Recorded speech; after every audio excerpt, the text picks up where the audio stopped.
Indonesia के पहाड़ों की गहराई में 70 या 80 किलोग्राम वजन के कई विशाल कछुए छिपे हुए हैं।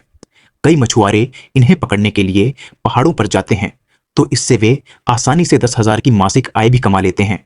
और 98,000 मछुआरे कुल्ली का सुखी जीवन।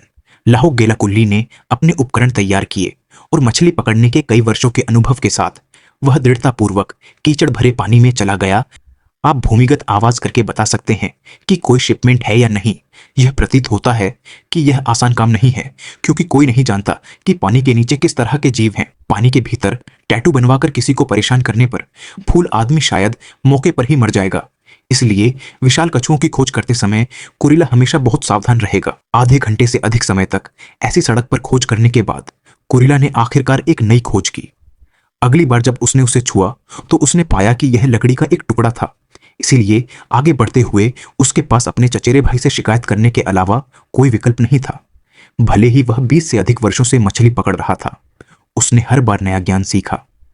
जब वह मछली पकड़ रहा था तब वह जोर से चिल्लाया और जमीन पर रेंगने वाले कछुओं के निशानों की ओर इशारा किया।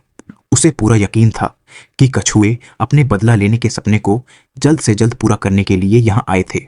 उसने साहसपूर्वक मिट्टी के नीचे अपना हाथ डाला, लेकिन उसे नहीं पता था कि यह अभी भी संतोषजनक नहीं है। इसलिए बहुत देर तक खोजने के बाद उसे पानी से आती हुई एक खोखली आवाज सुनकर कछुए के छिपने की असली जगह मिल गई। वह बिना कुछ कहे नीचे झुका और दोनों हाथों से काफी प्रयास के बाद आखिरकार विशाल कछुए की स्कर्ट को उठा लिया गया। इससे कुरिला को थोड़ी निराशा भी हुई।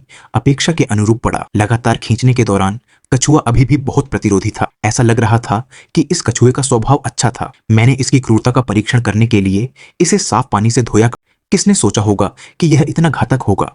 सौभाग्य से कुरिला ने जो खींचा वह कछुए का पिछला पैर था। इस कछुए का वजन केवल 10 किलोग्राम था। कुरिला ने अपने बैग से प्लास्टिक की थैली निकाली और जैसे ही वह गहराई में गया, कुरिला को दृढ़ता से विश्वास हो गया कि एक बड़ा कछुआ है। कछुए ने अपनी पत्नी को जल्द से जल्द पाने के लिए और भी अधिक मेहनत की। अजीब बात यह है कि इस जल क्षेत्र के नीचे बहुत सारी लकड़ियां छिपी हुई हैं। हर बार जब भी ऐसी ही आवाज आती है तो कुरिला इसे नकली मछली समझ लेता है। बार बार पुष्टि करने के बाद उसने पहले ऊपर की मिट्टी खोदी और फिर कोशिश की ऊपर की लकड़ी को खींचो, लेकिन इसका कोई असर नहीं हुआ।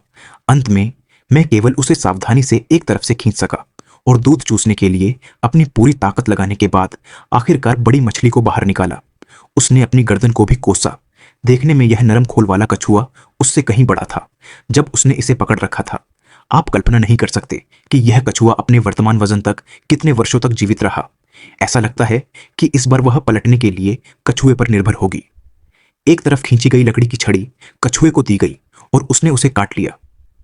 इसमें कोई संदेह नहीं था कि उसकी आक्रामकता बहुत भयंकर है, लेकिन आज जैसी मछली बहुत दुर्लभ है।